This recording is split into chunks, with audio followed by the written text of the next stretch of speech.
저는 63세 나혜진입니다. 그리고 이건 제가 60이 넘어서 다시 사랑에 빠진 이야기입니다. 혜진 씨, 저와 함께 해주시겠어요? 그 남자가 물었을 때 저는 울었습니다. 40년 만에 처음 흘리는 눈물이었어요. 두렵지 않은, 외롭지 않은 행복한 눈물이었죠. 하지만 그 시작은 아주 평범한 봄날의 저녁이었습니다. 그해 4월이었어요. 봄비가 보슬보슬 내리던 저녁. 저는 게스트하우스 거실에 혼자 앉아 차를 마시고 있었습니다. 남편을 먼저 보낸 지 15년. 저는 그렇게 혼자 살아가고 있었죠. 찻잔을 입술에 가져갔을 때 이미 식어 있더군요. 언제 마지막으로 따끈한 차를 마셨는지 기억도 안 났어요. 예약도 없는 비 오는 저녁. 늘 한산했습니다. 그때 현관 벨이 울렸습니다. 처음엔 잘못 들은 줄 알았어요. 이 시간에, 이 날씨에 누가 찾아올까요? 벨이 다시 울렸습니다. 저는 찻잔을 내려놓고 일어났어요. 현관으로 가는 복도가 유난히 길게 느껴졌습니다. 문을 열었습니다. 한 남자가 서 있었어요. 비에 젖은 어깨, 흠뻑 젖은 구두. 하지만 표정은 담담했습니다. 안녕하세요. 차분한 목소리였어요. 방 하나 있을까요? 나이는 저와 비슷해 보였습니다. 60대 중반쯤 단정한 인상이었지만 어딘가 낯설면서도 익숙한 느낌이 들었어요. 네, 있습니다. 들어오세요. 저는 한 발짝 물러섰습니다. 그 남자가 안으로 들어왔어요. 젖은 신발을 벗으며 죄송합니다. 갑자기 찾아와서라고 말했습니다. 괜찮아요. 이쪽으로 오세요. 저는 그분을 안내했습니다. 2층 계단을 올라가려던 그때였어요. 그 남자가 갑작스럽게 멈춰 섰습니다. 거실벽에 걸린 사진 앞에서요. 흑백 사진이었어요. 제가 23이었을 때 찍은 사진. 옆엔 한 남자가 서 있었죠. 정태수. 교통사고로 세상을 떠난 제 첫사랑이었습니다. 40년 전 일이에요. 그 낯선 손님은 사진을 바라봤습니다. 5초쯤? 아니, 더 길었을지도 몰라요. 저는 그 뒷모습을 보며 서 있었어요. 왜 저렇게 오래 보는 걸까? 그냥 오래된 사진일 뿐인데. 그러더니 천천히 고개를 돌렸습니다. 저를 봤어요. 그 순간 제 심장이 한 박자 건너뛰었습니다. 그의 눈빛에 뭔가가 있었거든요. 슬픔인지 그리움인지 저도 모를 감정이. 이 사진. 그가 입을 열었습니다. 오래됐네요. 목소리가 낮았어요. 조용했지만 무게가 있었습니다. 저는 순간 숨이 멎는 것 같았어요. 가슴이 쿵 내려앉았죠. 네, 젊었을 때 찍은 거예요. 제 목소리가 떨렸습니다. 왜 떨리는지 저도 몰랐어요. 그 남자는 고개를 끄덕였습니다. 더 이상 사진을 보지 않았어요. 그냥 저를 봤습니다. 제 이름은 윤상호라고 합니다. 윤상호. 그 이름이 귀에 꽂혔습니다. 낯설지 않았어요. 어디선가 들어본 것 같았지만 확실하지 않았습니다. 나혜진입니다. 저는 간신히 대답했어요. 방은 2층 끝입니다. 이쪽으로 오세요. 계단을 올라가는 동안 저는 등 뒤에서 그의 발소리를 들었어요. 천천히, 무겁게 올라오는 발소리. 방문을 열어드렸습니다. 여기입니다. 불편한 건 언제든 말씀하세요. 감사합니다. 윤상호가 방 안으로 들어갔어요. 저는 문을 닫았습니다. 복도에 혼자 서 있을 때 제 손이 떨리고 있더군요. 왜 저렇게 사진을 오래 봤을까? 왜 제 이름을 듣고 아무 말도 안 했을까? 그리고 윤상호라는 이름은 왜 이렇게 낯익은 걸까? 저는 1층으로 내려왔습니다. 거실에 그 사진 앞에 섰어요. 정태수가 웃고 있었습니다. 젊은 제가 그 옆에 서 있었고요. 40년 전 저는 손을 뻗어 사진 테두리를 만졌습니다. 먼지가 손끝에 묻었어요. 그날 밤 저는 잠을 이루지 못했습니다. 침대에 누워 천장만 바라봤어요. 빗소리가 창문을 두드렸습니다. 윤상호, 그 이름이 자꾸 입술에 맴돌았어요. 어디서 들었을까? 정태수가 말했었나? 아니면 다른 누군가? 기억이 나지 않았습니다. 하지만 한 가지는 확실했어요. 그 남자의 눈빛. 사진을 보던 그 눈빛은 그냥 지나가는 손님의 눈빛이 아니었습니다. 다음 날 아침, 저는 평소보다 일찍 일어났어요. 잠을 제대로 자지 못했거든요. 주방에서 아침 준비를 했습니다. 된장찌개를 끓이고 계란을 부치고 반찬을 꺼냈죠. 남편이 살아계실 때 자주 하던 메뉴였어요. 손이 기억하고 있더군요. 7시쯤 되었을 때 계단에서 발소리가 들렸습니다. 윤상호가 내려왔어요. 안녕하세요. 아, 네. 주무시느라 편하셨어요? 네, 감사합니다. 그가 식탁 앞에 앉았습니다. 저는 찌개와 반찬을 차렸어요. 드세요. 잘 먹겠습니다. 윤상호가 숟가락을 들었습니다. 된장찌개를 한 숟가락 떠서 맛을 봤어요. 그러더니 멈췄습니다. 눈을 감았어요. 천천히 삼키더니 한참을 그렇게 있었습니다. 저는 그 모습을 보며 가슴이 두근거렸어요. 왜 저러는 걸까? 맛이 어떠세요? 제가 조심스럽게 물었습니다. 윤상호가 눈을 떴어요. 저를 봤습니다. 이 맛, 그의 목소리가 작아졌습니다. 참 익숙하네요. 익숙하다고요? 혼자 이 집을 운영하세요? 주제를 바꾸듯 그가 물었습니다. 네, 남편을 먼저 보내고 혼자 지낸 지 오래됐어요.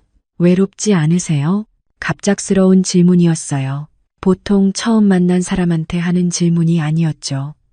하지만 이상하게 기분이 나쁘지 않았습니다. 오히려 그 질문이 제 마음 깊은 곳을 건드렸어요. 외롭죠. 저는 솔직하게 대답했습니다. 하지만 익숙해졌어요. 15년이면 익숙해지기에 충분한 시간이니까요. 윤상호는 고개를 끄덕였습니다. 더 이상 묻지 않았어요. 우리는 잠시 말없이 밥을 먹었습니다. 그런데 이상했어요. 침묵이 어색하지 않았거든요. 처음 본 사람인데 왠지 편안한 느낌이 들었습니다. 마치 오래전부터 알고 지낸 사람처럼. 찌개 정말 맛있습니다. 윤상호가 말했어요. 예전에 비슷한 맛을 먹어본 적이 있어요. 예전에? 어디서요? 제가 물었습니다. 윤상호가 잠시 망설였어요. 뭔가 말하려다가 멈췄습니다. 옛날에 친구 집에서요. 아주 오래전 일입니다. 그 말에 제 가슴이 쿵 내려앉았어요. 친구 집? 혹시 그 친구분이? 제가 조심스럽게 물으려던 순간이었어요. 윤상호가 자리에서 일어났습니다. 잘 먹었습니다. 오늘 나갔다 올게요. 아, 네. 그는 2층으로 올라갔습니다. 저는 혼자 식탁에 남았어요. 식어가는 찌개를 보며 생각했습니다. 친구 집에서 먹어봤다고요? 그 친구가 혹시 정태수인가요? 하지만 확신할 수 없었어요. 저는 그릇을 치우며 창밖을 봤습니다. 비는 그쳤지만 하늘은 여전히 흐렸어요. 윤상호, 그 이름이 자꾸 맴돌았습니다. 그리고 묘한 예감이 들었어요. 이 사람은 그냥 지나가는 손님이 아니라는, 제 인생에 뭔가 큰 변화를 가져올 사람이라는. 그날 오후 저는 마당에서 빨래를 널고 있었습니다. 봄바람이 불어왔어요. 축축한 바람이었지만 따뜻했습니다. 혜진 씨, 뒤에서 목소리가 들렸어요. 돌아보니 윤상호가 서 있었습니다. 손에 작은 봉지를 들고 있었어요. 네, 근처 시장에 갔다 오는 길에 이걸 샀어요. 그가 봉지를 건넸습니다. 안을 보니 떡이 들어 있었어요. 쑥떡이었습니다. 같이 드시죠. 윤상호의 말에 저는 순간 말문이 막혔습니다. 언제 마지막으로 누군가에게 이런 걸 받아봤을까요? 가슴 한구석이 따뜻해졌어요. 고맙습니다. 저는 떡을 받았습니다. 윤상호가 미소 지었어요. 처음 보는 미소였습니다. 따뜻했어요. 별 말씀을요. 혼자 먹기 아까워서요. 그가 마당을 둘러봤습니다. 마당이 참 예쁘네요. 손이 많이 가셨겠어요. 혼자 하다 보니 여기저기 손이 안 가는 곳이 많아요. 제가 도와드릴까요? 시간은 많으니까요. 괜찮아요, 손님이. 손님이 아니라 잠시 머무는 사람이에요. 윤상호의 말에 저는 고개를 들었습니다. 그가 저를 보고 있었어요. 오래 머물러도 될까요? 여기가 편해서요. 편하다고요? 저도 이상하게 편했어요. 이 사람이 있으면. 네, 괜찮아요. 제가 대답했을 때 봄바람이 다시 불어왔습니다. 윤상호의 머리카락이 흔들렸어요. 저는 그 모습을 보며 생각했습니다. 이 사람은 대체 누구일까? 왜 여기 온 걸까? 그리고 왜 제 마음이 이렇게 흔들리는 걸까? 그 다음 날부터 윤상호는 집 주변을 살피기 시작했어요. 아침 일찍 일어나 마당을 쓸었습니다. 제가 미처 손대지 못한 곳들을 정리했죠. 저 괜찮아요. 제가 할게요. 제가 말렸지만 윤상호는 고개를 저었습니다. 손님이 머무는 동안 집주인이 고생하시면 안 되죠. 그의 목소리는 담담했어요. 하지만 따뜻했습니다. 사흘째 되던 날, 현관문이 삐걱거리고 있었어요. 오래전부터 그랬지만 혼자 고치기엔 힘들었죠. 윤상호가 공구를 가져왔습니다. 고쳐드릴게요. 아니에요. 괜찮아요. 괜찮지 않아요. 삐걱거리는 소리 들으셨죠? 저는 아무 말도 할 수 없었어요. 윤상호가 무릎을 꿇고 문고리를 만졌습니다. 손놀림이 익숙했어요. 금방 소리가 멈췄습니다. 다 됐습니다. 문을 여닫아 봤어요. 조용했습니다. 고맙습니다. 별 말씀을요. 윤상호가 일어서며 손을 털었어요. 저는 그 모습을 보며 가슴이 따뜻해지는 걸 느꼈습니다. 언제 마지막으로 누군가 이렇게 제 집을 돌봐줬을까요?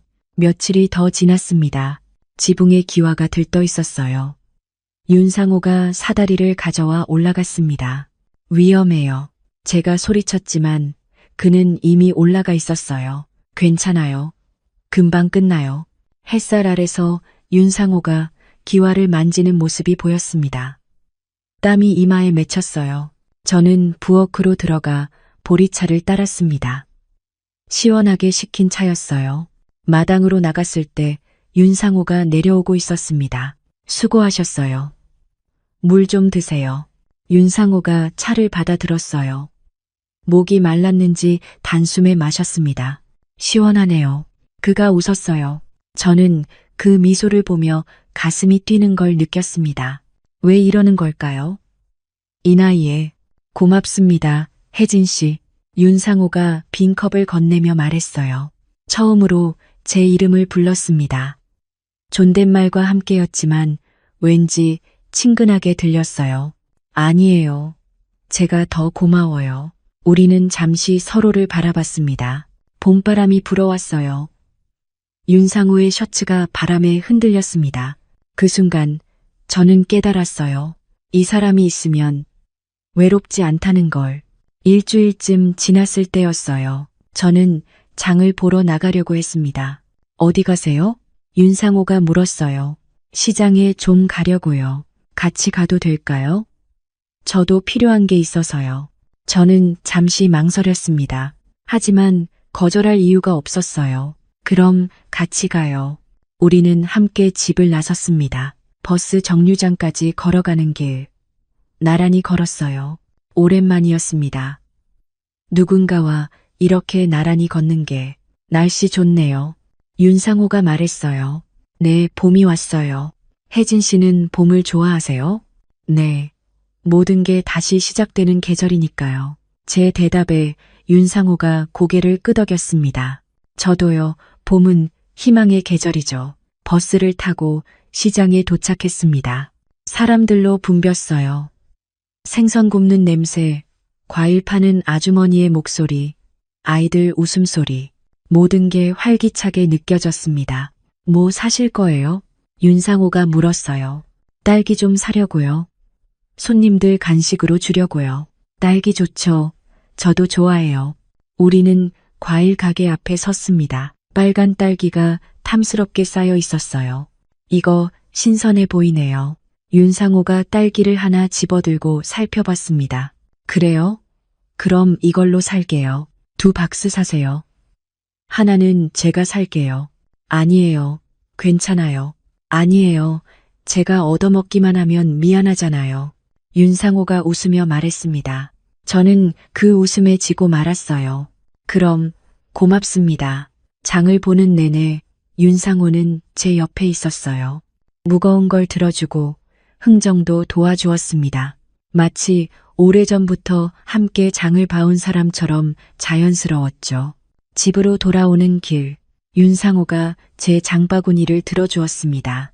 저는 빈손으로 걸으며 주변을 둘러봤어요. 골목길 어귀에 매화나무가 있었습니다. 저도 모르게 감탄사가 나왔어요. 매화꽃이 피어 있었거든요. 연분홍빛 꽃잎이 바람에 흔들리고 있었습니다. 매화가 피었네요. 윤상호가 말했어요. 저도 매화를 바라봤습니다. 네, 올해 유난히 잘 피었어요. 우리는 매화나무 앞에 섰습니다. 바람이 불어왔어요.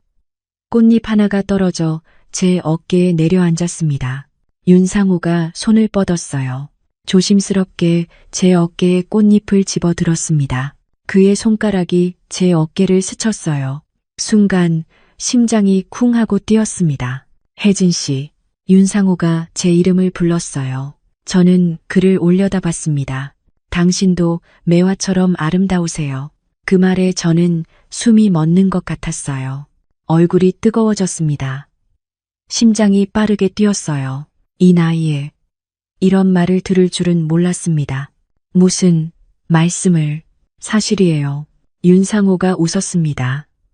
따뜻한 미소였어요. 매화를 보니 당신이 생각났어요. 겨울을 이겨내고 다시 피어나는 꽃. 저는 얼른 고개를 돌렸습니다. 제 얼굴이 얼마나 빨개졌는지 들킬까봐 두려웠거든요. 가요. 해가 기울고 있어요. 저는 서둘러 걸었습니다. 윤상호가 웃으며 따라왔어요. 집에 도착해서 장을 정리하는데 제 손이 떨리고 있었습니다. 가슴이 두근거렸어요. 창밖의 매화를 바라봤죠. 매화가 저보다 먼저 얼굴이 붉어졌다고 생각했는데 아니었어요. 제가 매화보다 더 붉어진 것 같았습니다. 그날 저녁, 저는 윤상호를 위해 저녁을 준비했어요. 된장찌개를 끓였습니다. 남편이 살아계실 때 자주 해드리던 음식이었죠. 냄비에서 김이 모락모락 올라왔어요. 구수한 냄새가 부엌 가득 퍼졌습니다. 식탁에 반찬을 차렸어요. 계란말이, 시금치나물, 김치, 멸치볶음. 정성스럽게 차리고 있는 제 모습을 보며 생각했습니다. 언제부터 이렇게 정성껏 밥을 차렸을까? 저녁 준비됐어요. 제가 부르자 윤상호가 식당으로 들어왔습니다. 평소보다 표정이 부드러워 보였어요. 오늘 장 보느라 고생 많으셨죠? 아니에요. 오히려 즐거웠어요. 저는 찌개를 상에 올리고 마주 앉았습니다. 둘이서 밥을 먹는 건 이제 익숙해졌어요. 묘하게 어색하면서도 편안한 분위기였습니다. 윤상호가 국을 한 숟가락 떠서 맛을 봤어요. 그러더니 잠시 눈을 감았습니다. 천천히 삼키더군요. 마치 무언가를 떠올리는 듯한 표정이었어요. 이 맛, 윤상호가 조용히 말했습니다. 참 익숙하네요. 저는 고개를 갸우뚱했어요. 예전에도 이런 된장찌개를 드셔보셨나 봐요. 윤상호가 저를 바라봤습니다. 그의 눈빛이 달랐어요. 무언가를 말하려는 듯한, 망설이는 듯한. 네, 그가 입을 열었습니다. 예전에 그의 목소리가 작아졌어요. 정태수 선배네 집에서도 이런 맛이었어요. 딸그랑 제 손에서 젓가락이 떨어졌습니다. 식탁 위에 떨어진 젓가락 소리가 울렸어요. 심장이 멈춘 것 같았습니다. 정태수, 그 이름을 얼마 만에 듣는 건가요? 아니, 누군가의 입에서 그 이름이 나올 줄은 상상도 못했어요. 지금 제 목소리가 떨렸습니다. 지금 뭐라고 하셨어요? 윤상호는 제 얼굴을 조용히 바라봤어요. 그의 눈빛엔 미안함과 망설임이 동시에 담겨 있었습니다. 정태수 선배를 아시는군요. 제 입술이 떨렸습니다. 어떻게? 숨을 쉬기가 힘들었어요. 어떻게 그 이름을 아세요? 가슴이 두근거렸습니다. 아니, 두근거린다는 표현으론 부족했어요. 심장이 터질 것처럼 빠르게 뛰었죠. 저는 윤상호가 천천히 말했습니다. 태수 형의 대학 후배였습니다. 그 순간 세상이 멈춘 것 같았어요. 같은 과는 아니었지만 동아리에서 자주 만났어요. 윤상호의 말이 천천히 이어졌습니다. 저는 숨을 참은 채 그의 말을 들었어요. 정태수, 제 첫사랑, 23세 교통사고로 세상을 떠난 그 사람. 40년이 넘는 시간 동안 제 마음 깊숙한 곳에 묻어둔 이름. 형은 윤상호가 계속 말했습니다. 늘 당신 이야기를 했어요. 그의 목소리가 부드러웠어요. 얼마나 예쁜지, 얼마나 착한지. 윤상호가 미소 지었어요. 쓸쓸한 미소였습니다. 형이 돌아가시기 전날 저를 만났어요. 저는 입술을 꽉 깨물었어요. 눈물이 핑 돌았거든요. 이 나이에 60이 넘어서 이런 감정이 밀려올 줄은 몰랐습니다. 그날 형은 당신 이야기를 많이 했습니다. 윤상호의 목소리가 잠겼어요.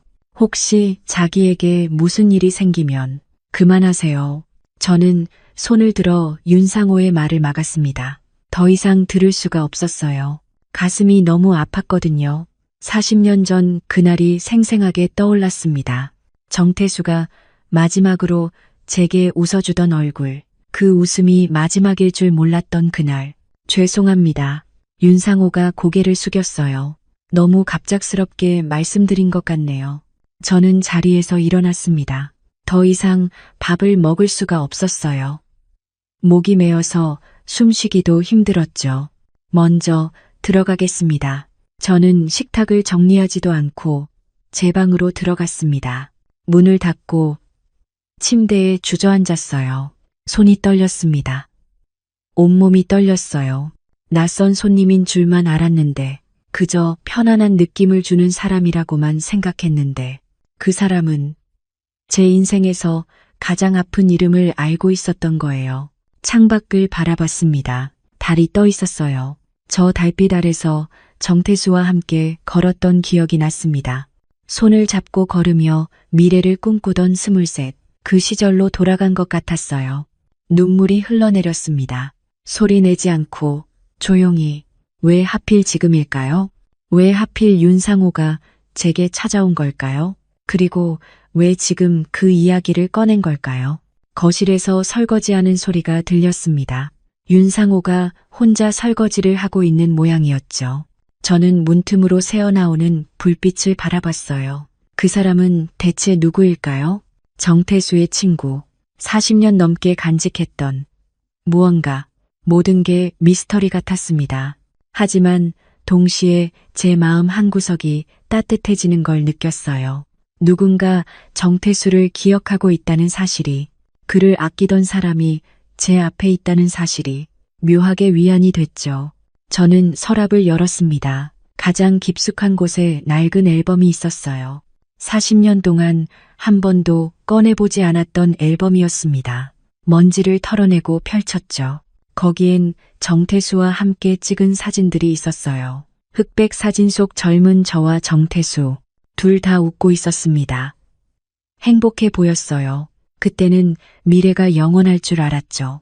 사진을 쓰다듬으며 저는 조용히 울었습니다. 한참을 그렇게 있다가 문득 생각했습니다.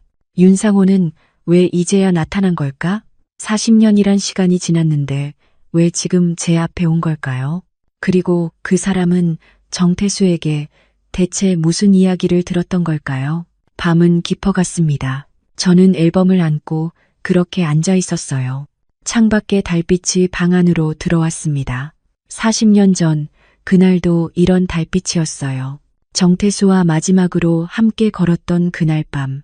태수야, 제가 속삭였습니다. 내가 보낸 사람이니? 대답은 없었습니다. 달빛만 조용히 방 안을 비추고 있을 뿐이었죠. 다음 날 아침, 저는 일찍 일어났습니다. 잠을 제대로 자지 못했어요. 거울을 보니 눈이 퉁퉁 부어 있더군요. 찬물로 세수를 하고 부엌으로 나갔습니다. 윤상호는 이미 식탁에 앉아 있었어요. 어젯밤 제가 먹다만 밥그릇이 깨끗이 치워져 있었습니다. 설거지까지 다 되어 있었죠. 저는 잠시 멈춰 섰어요. 어젯밤엔 윤상호가 먼저 말했어요. 고개를 숙인 채였습니다. 죄송했습니다. 아니에요. 저는 조심스럽게 대답하며 그의 맞은편에 앉았습니다. 제가 너무 놀라서 그랬어요. 침묵이 흘렀어요. 서로 할 말을 찾지 못한 채 어색한 정적만 흘렀죠. 혜진 씨, 윤상호가 제 이름을 불렀습니다. 저는 그를 바라봤어요. 당신이 궁금해할 것 같아서 말씀드립니다. 그의 목소리가 진지했어요. 저는 오랫동안 당신을 찾고 있었어요. 제 심장이 뛰었습니다. 나를 찾고 있었다고요? 네. 왜요? 무슨 이유로요? 제 목소리가 떨렸어요. 첫사랑의 친구라서 그런 건가요? 윤상호는 잠시 침묵했습니다. 그러더니 고개를 저었어요. 그것만은 아닙니다. 그가 말했어요. 하지만 지금 당장은 말씀드리기 어렵네요. 그의 대답은 제 혼란을 더 키웠을 뿐이었어요. 알 것 같으면서도 알 수 없는 상황. 저는 가슴이 답답했습니다. 시간을 주세요. 윤상호가 조용히 말했어요. 때가 되면 모든 걸 말씀드릴게요. 저는 고개를 끄덕였습니다. 더 이상 물을 수가 없었어요. 그 일이 있고 나서도 윤상호는 떠나지 않았어요. 오히려 더 조용히, 더 조심스럽게 제 곁에 있었습니다. 며칠이 지났습니다. 어느 날 오후 저는 마당에서 빨래를 널고 있었어요. 혜진 씨, 뒤에서 윤상호의 목소리가 들렸습니다. 네, 지붕 좀 봐도 될까요? 어제 보니까 기와가 조금 들떠 있더라고요. 괜찮아요. 혼자 다 해봤어요. 제가 손사래를 쳤습니다. 하지만 윤상호는 이미 사다리를 세우고 있었어요. 저는 그 모습을 가만히 바라봤죠. 참 이상한 사람이라는 생각이 들었습니다. 왜 이렇게까지 해주는 걸까요? 한참 후 윤상호가 내려왔어요. 다 고쳤어요. 이제 비와도 괜찮을 거예요. 고맙습니다. 별 말씀을요. 그가 웃었어요. 저도 덩달아 웃었습니다. 그리고 깨달았어요. 이 사람이 있으면 집이 따뜻해진다는 걸. 아니, 집이 아니라 제 마음이 따뜻해지고 있었는지도 몰라요. 일주일쯤 더 지났을 때 어느 날 저녁 저는 장을 보러 나가려고 했습니다. 같이 가도 될까요? 윤상호가 물었어요. 이제는 자연스러웠습니다. 그럼요. 우리는 함께 시장에 갔어요. 해가 기울고 있었습니다. 주황빛 노을이 하늘을 물들였죠. 장을 보고 돌아오는 길, 윤상호가 제 장바구니를 들어주었습니다. 무겁지 않으세요? 괜찮아요. 이 정도는. 우리는 천천히 걸었어요. 말없이 걸었지만 어색하지 않았습니다. 집에 도착했을 때 해가 완전히 졌어요. 저녁을 먹고 난 뒤 윤상호가 마루에 앉아 있었습니다. 혜진 씨, 잠깐 앉으시겠어요? 저도 옆에 앉았어요. 달이 떠올랐습니다. 둥근 다리마당을 비추고 있었죠. 혜진 씨, 네? 여기 있어도 될까요? 조금 더. 윤상호가 물었어요. 저는 그를 바라봤습니다. 그의 눈빛이 진지했어요. 왜요? 갈 곳이 없으세요? 그런 건 아닌데. 그가 말했어요. 여기가 편해서요. 편하다. 그 말이 제 마음에 와닿았습니다. 저도 그랬거든요. 윤상호가 있으면 편했어요. 외롭지 않았죠. 그럼 더 계세요. 제가 조용히 대답했어요. 윤상호가 고맙다고 말했습니다. 우리는 그렇게 달을 보며 앉아 있었어요. 말없이 앉아 있었지만 어색하지 않았습니다. 오히려 평온했죠. 혜진 씨, 윤상호가 다시 입을 열었어요. 네, 태수 형이 자주 하던 말이 있어요. 제 심장이 또 뛰기 시작했습니다. 혜진이는 달빛 같은 사람이라고. 윤상호의 목소리가 부드러웠어요. 어둠 속에서도 빛나는 사람이라고요. 저는 입술을 깨물었어요. 눈물이 날 것 같았거든요. 형은 끝까지 당신을 사랑했어요. 그걸 알아주셨으면 해요. 알아요. 제가 속삭였습니다. 저도 끝까지 사랑했어요. 우리는 침묵 속에 앉아 있었습니다. 달빛이 우리를 비추고 있었어요. 그날 밤, 저는 잠자리에 누웠지만 잠이 오지 않았어요. 자꾸만 오늘 하루가 떠올랐습니다. 윤상호와 함께 걷던 저녁길, 달빛 아래 나눈 대화, 그리고 제 가슴이 뛰었던 그 순간들. 저는 자리에서 일어나 거울 앞에 섰습니다. 오랜만에 제 얼굴을 찬찬히 들여다봤어요. 주름이 있었고 머리엔 흰머리도 보였습니다. 하지만 오늘따라 제 눈빛이 달라 보였어요. 생기가 있었죠. 나는 아직 여자일까요? 이 나이에도 설렐 수 있는 걸까요? 스스로에게 던진 질문이 가슴에 오래 남았습니다. 며칠 후, 제 친구 김미숙이 놀러 왔습니다. 미숙이는 저와 같은 동네에 사는 친구예요. 입이 좀 가볍지만 정은 많은 친구죠. 혜진아, 요즘 표정이 왜 이렇게 좋아? 미숙이가 제 얼굴을 들여다보며 물었어요. 저는 웃으며 고개를 저었습니다. 그래, 별일 없는데. 거짓말. 뭔가 있어. 혹시 남자 생겼어? 미숙이의 말에 저는 얼굴이 화끈거렸어요. 무슨 소리야? 차나 마셔. 그때 윤상호가 밖에서 들어왔습니다. 미숙이가 눈을 동그랗게 떴어요. 어머, 저분이 누구세요? 손님이에요. 며칠째 묵고 계시는. 아, 그래? 미숙이는 원래 사교적인 성격이었어요. 저는 윤상호를 소개했습니다. 윤상호 씨, 제 친구 김미숙이에요. 안녕하세요. 윤상호가 공손하게 인사했어요. 미숙이도 인사를 받았죠. 그리고는 제게 눈빛으로 신호를 보내더군요. 나중에 꼬치꼬치 캐물을 개 뻔했어요. 윤상호는 자기 방으로 들어갔습니다. 미숙이가 바로 제 팔을 잡았어요. 야, 저 사람 괜찮은데? 나이도 비슷해 보이고. 그냥 손님이라니까. 손님이 일주일씩이나 있어? 뭔가 있는 거 아니야? 미숙이는 계속 물었어요. 저는 대답을 피하며 차를 따랐습니다.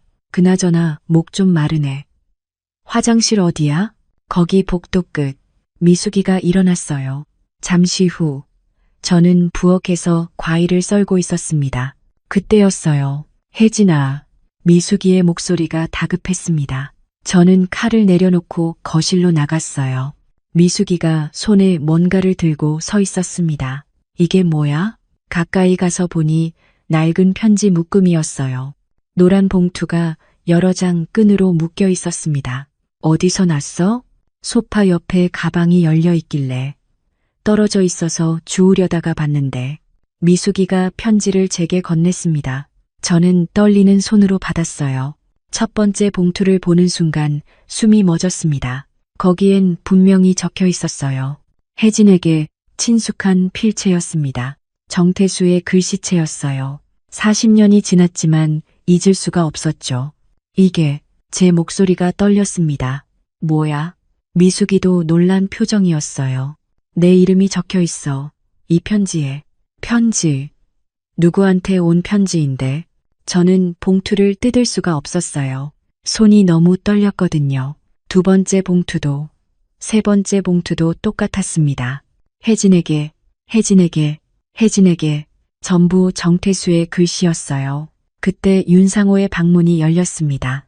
윤상호가 나왔어요. 우리를 보더니 표정이 굳어졌죠. 그게 윤상호가 말을 꺼내려 했지만 저는 먼저 물었습니다. 이게 뭐예요? 제 목소리는 차갑게 나왔어요. 윤상호가 다가와 편지를 보더니 한숨을 쉬었습니다. 설명할게요. 설명은 나중에 들을게요. 저는 첫 번째 봉투를 뜯었습니다. 손이 떨려서 제대로 뜯기지도 않았어요. 미숙이가 도와주었죠. 봉투 안에서 편지지가 나왔습니다. 편지를 펼쳤어요. 정태수의 글씨가 보였습니다. 첫 문장을 읽는 순간 눈물이 흘러내렸어요. 혜진아, 이 편지를 읽고 있다면 나는 이미 내 곁에 없겠지. 미안해. 약속을 지키지 못해서. 너와 함께 늙어가고 싶었는데 그러지 못하게 됐어. 하지만 한 가지만 부탁할게. 제발 행복하게 살아줘. 나 때문에 울지 말고 다시 웃어줘. 가슴이 터질 것 같았습니다. 편지는 계속 이어졌어요. 내 친구 상호가 이 편지를 전해줄 거야. 상호는 좋은 사람이야. 믿어도 돼. 사실 말이야. 상호는 너를 좋아했어. 나도 알고 있었어. 하지만 상호는 우리 사이를 알고도 한 번도 표현하지 않았지. 그만큼 의리 있는 친구야. 제 손이 떨렸습니다. 윤상호가 저를 좋아했다고요? 40년 전에요? 그 사실을 전혀 몰랐어요. 혜진아, 내 친구 상호가 내 옆에 있다면 그건 내가 마지막으로 너를 지키는 방법일 거야. 상호를 믿어줘. 그 친구는 나보다 더 오래 너를 지켜줄 거야. 행복해, 혜진아. 부디 행복해. 태수가 편지가 거기서 끝났어요. 저는 편지를 가슴에 꼭 안았습니다. 눈물이 편지 위에 떨어졌어요. 번진 글씨를 보며 저는 울었습니다. 정태수는 알고 있었던 거예요. 윤상호의 마음을, 그리고 자신이 없는 세상에서 저를 지켜줄 사람이 필요하다는 것도, 그래서 윤상호에게 부탁했던 거죠. 혜진 씨, 윤상호의 목소리가 들렸습니다. 저는 그를 올려다봤어요. 눈물로 범벅이 된 얼굴로. 이걸 왜 지금까지 숨겼어요? 제 목소리가 떨렸습니다. 분노와 슬픔이 뒤섞여 있었어요. 40년 동안이나 이걸 가지고 있었던 거예요? 왜요? 왜 진작 전해주지 않았어요? 윤상호가 입을 열었어요. 그의 목소리도 떨리고 있었습니다. 그때는 그가 말했어요. 당신이 다시 웃을 수 있길 바랐어요. 태수 형이 마지막으로 남긴 부탁이었거든요. 무슨 소리예요? 형이 돌아가시고 나서 저는 당신을 찾았어요. 윤상호의 말이 이어졌습니다. 하지만 당신은 너무 힘들어 보였어요. 매일 울고 아무것도 먹지 않고. 그의 목소리가 잠겼어요. 그런 당신에게 이 편지를 전해줄 수가 없었습니다. 저는 그때가 떠올랐어요. 정태수가 세상을 떠난 직후 저는 정말 죽고 싶었습니다. 밥도 안 먹고 방에만 틀어박혀 있었죠. 그래서 숨긴 거예요. 네. 당신이 조금이라도 회복될 때까지 기다리려고 했어요. 윤상호가 계속 말했어요. 하지만 시간이 지나면서 더 전해주기 어려워졌습니다. 40년이란 시간이 흘렀고 당신은 결혼도 하셨고 그걸 이제야 전해준다고요? 제 목소리가 커졌습니다. 그동안 나는 얼마나 괴로웠는지 알아요? 마지막 인사도 제대로 못했어요. 미숙이가 제 어깨를 잡았어요. 혜진아, 진정해. 하지만 저는 진정할 수가 없었어요. 당신이 뭔데 그런 판단을 한 거예요? 제가 소리쳤습니다. 제가 편지를 받을지 말지는 제가 결정할 문제였어요. 윤상호는 아무 말도 하지 못했습니다. 그저 고개를 숙이고 서 있을 뿐이었죠. 나가주세요. 제가 말했어요. 혜진 씨, 지금 당장 나가주세요. 더 이상 보고 싶지 않아요. 윤상호는 잠시 망설이다가 고개를 끄덕였습니다. 그리고는 방으로 들어가 짐을 챙기기 시작했어요. 저는 그 모습을 보며 주저앉았습니다. 미숙이가 제 등을 쓰다듬어 주었어요. 하지만 위로가 되지 않았습니다. 제 마음은 너무 복잡했어요. 슬픔, 분노, 배신감, 모든 감정이 뒤섞여 있었죠. 윤상호가 현관으로 나갔습니다. 문을 닫는 소리가 들렸어요. 그 순간 제 가슴이 찢어질 것 같았습니다. 편지를 꽉 쥐고 저는 소리 내어 울었어요. 왜 이런 일이 생긴 걸까요? 다시 피어나기 시작한 제 마음은 이렇게 또 무너지는 걸까요? 정태수의 편지를 읽으며 저는 40년 전 그날로 돌아갔습니다. 동시에 지금 떠나간 윤상호를 생각했어요. 제 마음은 혼란스러웠습니다. 너무나도 혼란스러웠어요. 윤상호가 떠난 후 미숙이도 돌아갔어요. 혼자 남은 집은 너무 조용했습니다. 저는 거실 소파에 앉아 편지를 내려다봤죠. 정태수의 필체가 흐릿하게 보였어요. 눈물 때문이었습니다. 밖에서 빗소리가 들렸어요. 언제부터 비가 내렸는지 모르겠더군요. 창문을 타고 빗줄기가 흘러내렸습니다. 저는 그 소리를 들으며 생각했어요. 윤상호는 지금 어디로 갔을까? 비를 맞으며 걷고 있을까? 가슴이 답답했습니다. 화가 났던 건 맞아요. 40년 동안 편지를 숨겼다는 사실이 너무 억울했죠. 하지만 동시에 다른 감정도 있었어요. 미안함, 후회, 그리움. 제 마음이 너무 복잡했습니다. 저는 편지를 다시 펼쳤어요. 처음엔 너무 충격을 받아서 제대로 읽지 못했거든요. 이번엔 천천히 한 글자, 한 글자 읽었습니다. 혜진아, 제발 행복하게 살아줘. 나 때문에 울지 말고 다시 웃어줘. 정태수의 목소리가 들리는 것 같았습니다. 그의 따뜻한 목소리가 귓가에 맴돌았죠. 상호를 믿어줘. 그 친구는 나보다 더 오래 너를 지켜줄 거야. 저는 손으로 입을 막았어요. 울음이 터져나올 것 같았거든요. 정태수는 마지막 순간까지 저를 걱정했던 거예요. 제가 행복하길 바랐던 거죠. 그리고 윤상호에게 저를 부탁했던 거예요. 저는 소파에서 일어나 마루로 나갔습니다. 비가 거세게 내리고 있었어요. 마당에 빗물이 고였습니다. 저는 마루에 앉아 비를 바라봤어요. 윤상호의 얼굴이 떠올랐습니다.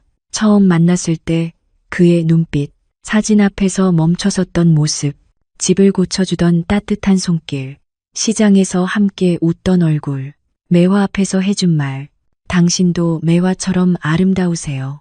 모든 게 스쳐 지나갔습니다. 제가 뭘 한 걸까요? 그 사람을 내쫓았어요. 비 오는 날 밤에 아무데도 갈 곳 없는 사람을, 40년 동안 저를 생각하며 살아온 사람을, 정태수의 부탁을 지키려고 애썼던 사람을, 가슴이 미어졌습니다. 빗소리보다 제 심장이 더 크게 울리고 있었어요. 쿵쿵거리는 심장 소리가 귓가에 울렸습니다. 저는 현관으로 달려갔어요. 문을 열고 밖을 내다봤습니다.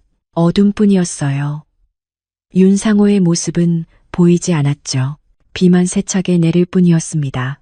윤상호 씨, 저는 소리쳤어요. 하지만 대답이 없었습니다. 빗소리만 들렸죠. 저는 문을 닫고 다시 마루에 앉았어요. 젖은 발자국이 현관에 남아 있었습니다. 윤상호가 남기고 간 흔적이었죠. 저는 그 발자국을 바라보며 또 울었어요. 밤은 깊어갔습니다. 저는 잠을 이룰 수가 없었어요. 계속 편지를 읽고 또 읽었습니다. 정태수의 마지막 부탁, 윤상호에 대한 신뢰, 제가 행복하길 바라는 간절한 마음. 새벽이 되어서야 비가 그쳤어요. 창밖이 조금씩 밝아졌습니다. 저는 거울을 봤어요. 눈이 퉁퉁 부어 있었죠. 하룻밤 사이에 더 늙은 것 같았습니다. 저는 윤상호의 방으로 갔어요. 문을 열자 정리된 방이 보였습니다. 침대는 깨끗하게 정돈되어 있었어요. 책상 위에 쪽지가 하나 놓여 있더군요. 혜진 씨, 오랫동안 함께 있어서 행복했습니다. 미안합니다. 상호. 짧은 글이었어요. 하지만 그 안에 담긴 마음이 느껴졌습니다. 저는 쪽지를 꼭 쥐었어요. 그날 하루 종일 저는 멍하니 있었습니다. 아무것도 할 수가 없었어요. 밥도 먹지 못했죠. 마루에 앉아 마당만 바라봤습니다. 저녁 무렵 미숙이가 전화를 걸어왔어요. 혜진아, 괜찮아? 응, 괜찮아. 거짓말이었어요. 전혀 괜찮지 않았습니다. 그 사람 찾아봐. 후회할 걸. 미숙이의 말이 제 가슴을 찔렀어요. 맞아요. 후회할 거예요. 아니, 이미 후회하고 있었습니다. 전화를 끊고 저는 결심했어요. 윤상호를 찾아야겠다고, 사과해야겠다고, 제 진심을 전해야겠다고. 하지만 어디로 가야 할까요? 윤상호가 어디 있는지 몰랐어요. 연락처도 몰랐죠. 저는 그제야 깨달았습니다. 저는 윤상호에 대해 아무것도 모른다는 걸. 그날 밤 저는 편지를 다시 펼쳤어요. 정태수의 마지막 말을 읽으며 생각했습니다. 정태수는 알고 있었어요. 제가 다시 사랑할 수 있다는 것을, 제가 행복해질 수 있다는 것을, 그리고 그 곁에 윤상호가 있어야 한다는 것을. 태수야, 저는 창밖을 바라보며 속삭였어요. 미안해. 내가 보내준 사람을 내가 밀어냈어. 혼잣말이 허공에 흩어졌습니다. 그리고 저는 다시 한번 다짐했어요. 윤상호를 꼭 찾아야겠다고. 제 마음을 전해야겠다고. 늦었지만 아직 늦지 않았다고. 저는 그렇게 믿고 싶었습니다. 사흘을 그렇게 보냈어요. 윤상호를 찾으려고 애썼지만 방법이 없었습니다. 미숙이에게 물어봐도 모른다고 했죠. 저는 매일 현관문만 바라봤어요. 혹시 돌아오지 않을까 하는 기대를 안고서요. 나흘째 되던 날 아침, 미숙이가 급하게 전화를 걸어왔어요. 혜진아, 윤상호 씨 찾았어. 제 심장이 뛰었습니다. 어디? 시내 여관에 있대. 내가 아는 언니가 그 여관 주인이거든. 어제 윤상호 씨가 체크인 했다던데. 주소 알려줘. 지금 바로 갈게. 저는 전화를 끊자마자 옷을 갈아입었어요. 거울을 봤습니다. 머리를 빗고 립스틱도 발랐죠. 손이 떨렸어요. 긴장됐거든요. 현관을 나서며 편지를 가방에 넣었습니다. 정태수의 편지, 그리고 윤상호의 쪽지. 시내까지 버스를 타고 갔습니다. 30분쯤 걸렸어요. 그 시간이 너무 길게 느껴졌죠. 창밖을 보며 저는 생각했어요. 뭐라고 말해야 할까? 어떻게 사과해야 할까? 버스에서 내려 여관으로 걸어갔습니다. 작은 2층 건물이었어요. 주인 아주머니가 저를 알아보고 방 번호를 알려줬죠. 2층 203호예요. 근데 아까 나가시더라고요. 어디로 가셨는지 아세요? 글쎄요. 말씀은 안 하셨는데. 저는 일단 여관 앞 벤치에 앉기로 했어요. 윤상호가 돌아올 때까지 기다리기로 한 거죠. 1시간쯤 지났을까요? 멀리서 윤상호가 걸어오는 게 보였습니다. 손에 봉지를 들고 있었어요. 저는 자리에서 일어났습니다. 다리가 떨렸죠. 윤상호가 저를 봤어요. 걸음을 멈추더군요. 우리는 그렇게 서로를 바라봤습니다. 몇 초였을까요? 아니, 영원처럼 느껴졌어요. 혜진 씨, 윤상호가 먼저 말했어요. 저는 입술을 깨물었습니다. 울컥하는 감정을 참으려고요. 미안해요. 제가 먼저 사과했어요. 목소리가 떨렸습니다. 제가 너무 심하게 대했어요. 당신 마음도 모르고. 아니에요. 윤상호가 고개를 저었어요. 제가 잘못했죠. 진작 말씀드렸어야 했는데. 저는 한 발 다가갔습니다. 편지 다시 읽었어요. 여러 번 읽었어요. 그랬군요. 이제 알겠어요. 제 목소리가 떨렸습니다. 당신이 왜 내 곁에 있었는지, 당신이 얼마나 오래 기다려왔는지. 윤상호의 눈빛이 흔들렸어요. 정태수가 당신을 보냈죠. 나를 지켜달라고. 저는 계속 말했습니다. 그리고 당신은 40년 동안 그 약속을 지키려고 했던 거죠. 혜진 씨, 고마워요. 저는 눈물을 닦았어요. 정말 고마워요. 그리고 미안해요. 윤상호도 눈시울이 붉어져 있었습니다. 이제 그만 돌아와요. 제가 말했어요. 집으로. 윤상호가 미소 지었어요. 따뜻한 미소였습니다. 오랜만에 보는 그 미소였죠. 정말 괜찮으세요? 네. 저는 고개를 끄덕였습니다. 이젠 알았어요.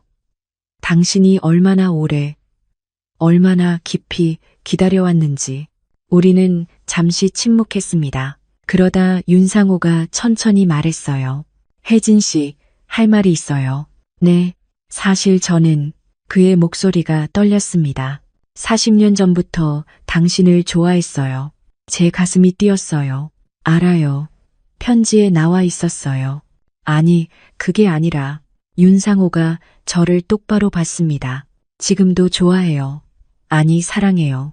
그 순간 세상이 멈춘 것 같았어요. 태수 형을 통해서 당신을 처음 봤을 때 한눈에 반했어요. 윤상호의 고백이 이어졌습니다. 하지만 형이 당신을 좋아한다는 걸 알았죠. 그래서 마음을 숨겼어요. 그의 눈빛이 진지했어요. 형이 세상을 떠난 후에도 당신은 제게 닿을 수 없는 사람이었어요. 당신은 형만 사랑했으니까요. 상호 씨, 40년 동안 당신을 찾았어요. 당신이 웃을 수 있을 때까지 기다렸어요. 그의 목소리가 떨렸어요. 그런데 막상 당신 앞에 섰을 때 어떻게 말해야 할지 몰랐어요. 저는 그의 손을 잡았어요. 윤상호가 놀란 표정으로 저를 봤습니다. 이제는 당신을 볼게요. 제가 말했어요. 제대로. 혜진 씨, 정태수는 제 첫사랑이에요. 평생 잊지 못할 거예요. 저는 계속 말했습니다. 하지만 이제는 알아요. 태수가 당신을 보낸 이유를. 눈물이 흘러내렸어요. 당신과 함께 다시 시작하라고. 다시 사랑하라고. 윤상호의 눈에도 눈물이 맺혔어요. 저도 제 목소리가 떨렸습니다. 저도 당신이 좋아요. 그 말에 윤상호가 제 손을 꼭 잡았습니다. 따뜻한 손이었어요. 고맙습니다, 혜진 씨. 우리는 말없이 손을 잡고 서 있었습니다. 여관 앞 거리에서.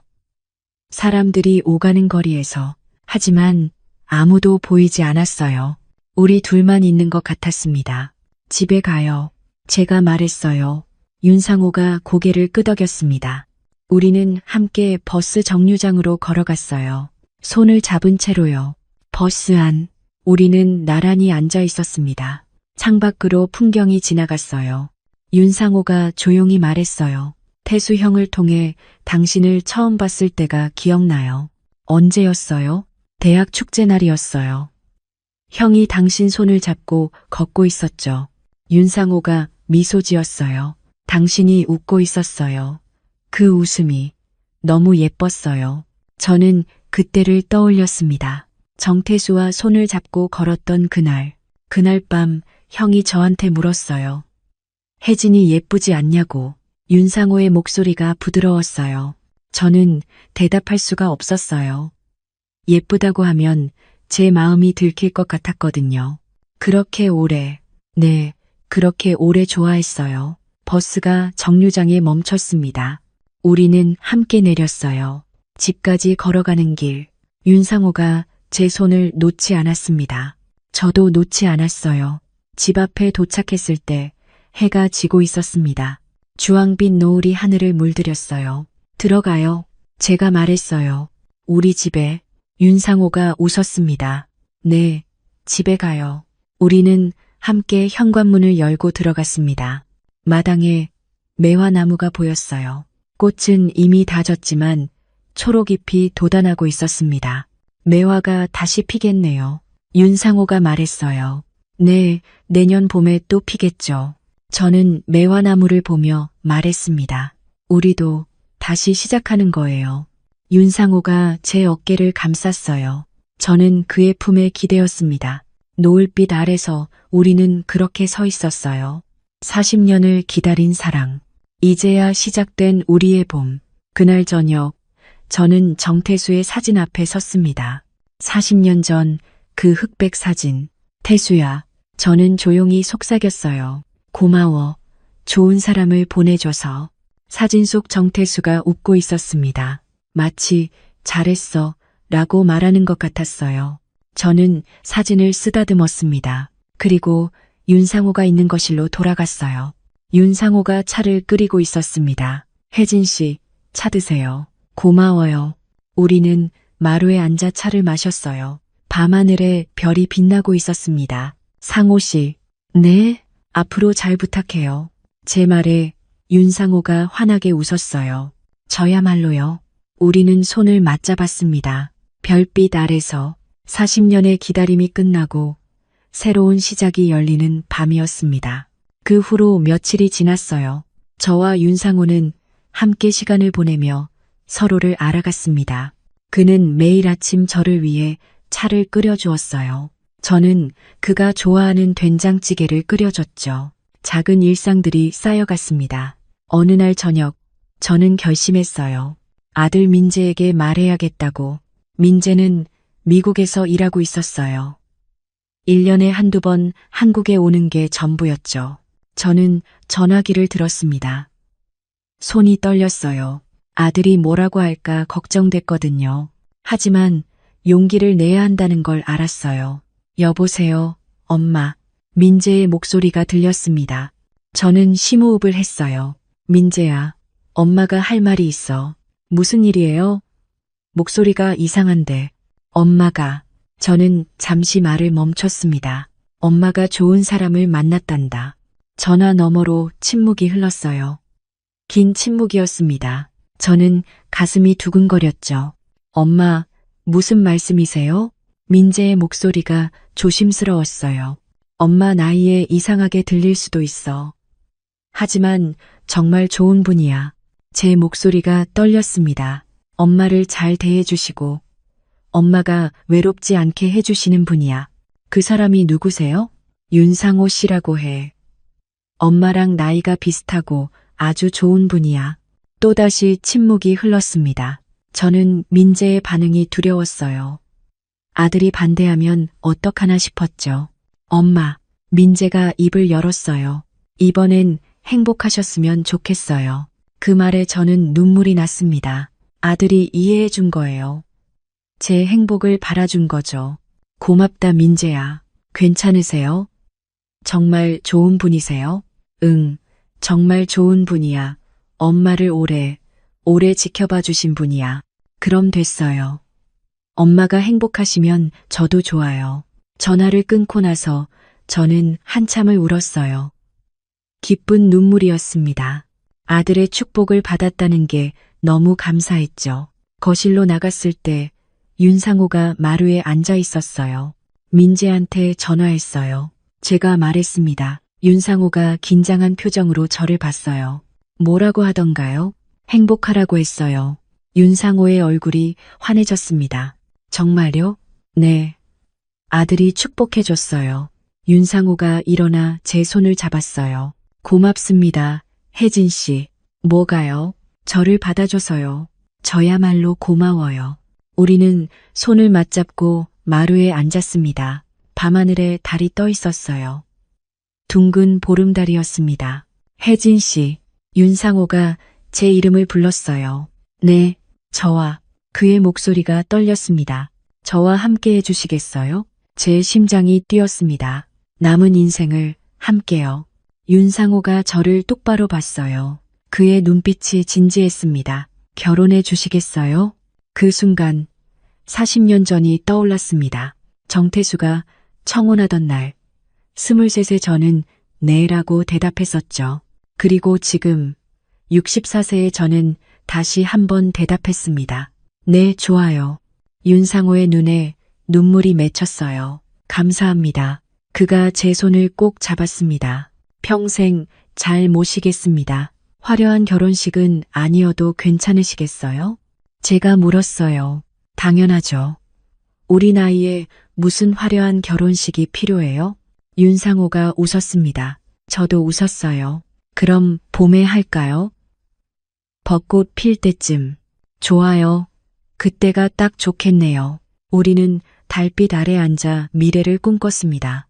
겨울이 왔어요. 첫눈이 내리던 날, 저와 윤상호는 마당에 나갔습니다. 눈이다. 저는 손을 펼쳐 눈송이를 받았어요. 윤상호가 웃으며 말했습니다. 눈사람 만들까요? 이 나이에요? 왜요? 나이가 뭐가 중요해요? 우리는 눈사람을 만들었어요. 60이 넘은 나이에 눈사람을 만들다니. 웃음이 나왔지만 행복했습니다.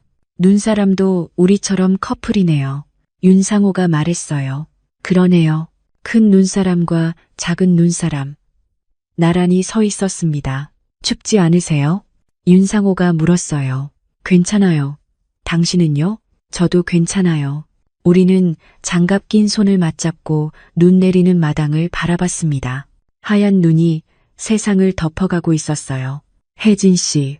네? 행복해요. 저도요. 겨울이 지나가고 봄이 왔습니다. 마당의 벚나무에 꽃이 피기 시작했어요. 연분홍빛 꽃잎이 하나둘 피어났죠. 드디어 벚꽃이 피네요. 제가 말했어요. 이제 곧이네요. 우리 결혼식. 윤상호가 웃었습니다. 결혼식 날이 다가왔습니다. 결혼식 전날 밤. 저는 잠을 이루지 못했어요. 설렜거든요. 64세의 나이에 결혼을 앞두고 설레다니 스스로도 믿기지 않았습니다. 미숙이가 와서 도와줬어요. 혜진아, 내일 진짜 결혼하는 거야? 응, 믿기지 않지? 그래, 근데 너 정말 행복해 보여. 미숙이가 제 얼굴을 보며 말했어요. 저는 거울을 봤습니다. 정말 행복해 보였어요. 눈빛이 살아 있었죠. 결혼식 날 아침이 밝았습니다. 화창한 봄날이었어요. 하늘은 맑았고 바람은 따뜻했습니다. 완벽한 날씨였죠. 저는 옅은 베이지색 원피스를 입었어요. 화려하지 않지만 단정한 옷이었습니다. 머리를 올리고 가벼운 화장을 했죠. 거울 속 제 모습이 낯설었어요. 아니, 낯설지 않았습니다.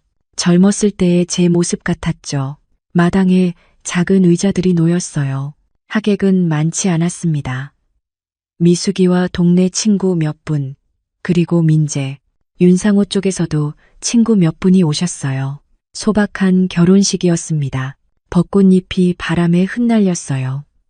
마치 축복하듯 하늘에서 내려왔습니다. 저는 천천히 걸어 나갔어요. 윤상호가 마당 한가운데 서 있었습니다.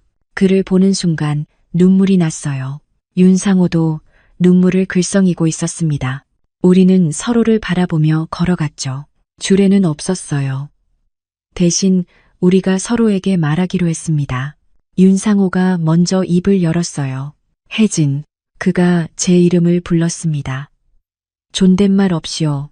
40년을 기다렸습니다. 그의 목소리가 떨렸어요. 당신이 다시 웃을 수 있을 때까지, 당신이 행복할 수 있을 때까지. 눈물이 그의 뺨을 타고 흘러내렸습니다. 이제 제 곁에서 함께 웃어주세요. 남은 인생 함께 걸어가겠습니다. 저는 눈물을 닦으며 말했어요. 상호 씨, 아니, 상호. 처음으로 존댓말 없이 그의 이름을 불렀습니다. 당신은 내 인생의 마지막 손님이었어요. 제 목소리가 떨렸습니다. 어느 봄날 비 오는 저녁에 찾아온 손님. 하지만 이제는 알아요. 저는 계속 말했어요. 당신은 손님이 아니라 가족이라는 걸, 첫사랑이 보내준 선물이라는 걸. 눈물이 멈추지 않았어요. 당신과 함께라면 남은 인생이 두렵지 않아요. 당신은 제게 다시 사랑할 용기를 줬어요. 저는 그의 손을 잡았습니다. 고마워요. 그리고 사랑해요. 마지막 말을 하며 저는 울었습니다. 행복한 눈물이었어요. 윤상호도 울고 있었죠. 우리는 서로를 안았습니다. 벚꽃잎이 우리 주위로 떨어졌어요. 하객들이 박수를 쳤습니다. 조용하지만 따뜻한 박수 소리였죠. 민재가 다가왔어요. 저를 안아주며 말했습니다. 엄마, 축하드려요. 행복하세요. 고맙다, 민재야. 민재가 윤상호에게 악수를 청했어요. 엄마, 잘 부탁드립니다. 물론이죠. 잘 모시겠습니다. 두 사람이 악수를 나누는 모습을 보며 저는 또 울컥했어요. 제가 사랑하는 두 사람이 서로를 인정해주는 모습이 감동적이었습니다. 결혼식 후 작은 피로연이 있었어요. 마당에서 간단한 음식을 나눠 먹었습니다. 저와 윤상호가 직접 준비한 음식이었죠. 혜진아, 정말 축하해. 미숙이가 말했어요. 고마워, 미숙아. 해가 저물어 갔어요. 노을이 하늘을 물들였습니다. 주황빛 하늘 아래서 우리는 사진을 찍었어요. 평생 간직할 사진이었죠. 저녁이 되자 하객들이 하나둘 돌아갔습니다. 민재도 숙소로 갔어요. 마당엔 저와 윤상호만 남았습니다. 드디어 우리 둘만 남았네요. 윤상호가 말했어요. 저는 그의 손을 잡았습니다. 네, 이제 시작이에요. 무슨 시작이요? 우리의 두 번째 봄이요. 제 말에 윤상호가 웃었어요. 따뜻한 웃음이었습니다. 다음 날 우리는 해안가로 떠났어요. 신혼여행이라고 하기엔 소박했지만 저희에게는 완벽한 여행이었습니다. 윤상호가 예약한 작은 펜션이었어요. 2층 발코니에서 바다가 한눈에 보였죠. 와, 정말 예쁘네요. 저는 감탄했습니다. 파도가 철썩이는 소리가 들렸어요. 갈매기들이 날아다니고 있었죠. 마음에 드세요? 네, 너무 좋아요. 오후에 우리는 해변을 걸었어요. 맨발로 모래를 밟으며 걸었습니다. 파도가 발끝을 적셨어요. 혜진, 윤상호가 제 이름을 불렀어요. 행복해? 당연하죠. 당신은요? 저도 행복해요. 아주 많이. 우리는 손을 잡고 걸었어요. 저녁이 되었습니다. 펜션에서 준비해준 해산물 요리를 먹었어요. 식사 후 우리는 발코니로 나갔습니다. 해가 지고 있었어요. 하늘이 주황빛으로 물들었습니다. 노을이 아름답네요. 정말 그래요. 우리는 나란히 서서 노을을 봤습니다. 말없이 서 있었지만 어색하지 않았어요. 오히려 평화로웠죠. 밤이 되었어요. 달이 떠올랐습니다. 둥근 보름달이 하늘에 걸렸어요. 달빛이 바다를 비췄습니다. 파도에 반사된 달빛이 반짝였죠. 우리는 방으로 들어왔어요. 첫날 밤이었습니다. 저는 긴장됐어요. 64세 나이에 첫날 밤을 맞이하다니. 윤상호도 긴장한 것 같았어요. 그가 창문을 열었습니다. 바닷바람이 들어왔어요.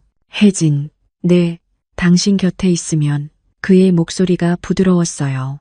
내 세월이 따뜻해집니다. 저는 그에게 다가갔습니다. 저도 그래요. 당신과 함께라면 시간이 따뜻해요. 윤상호가 제 손을 잡았어요. 그리고 천천히 끌어안았습니다. 저는 그의 품에 안겨 눈을 감았어요.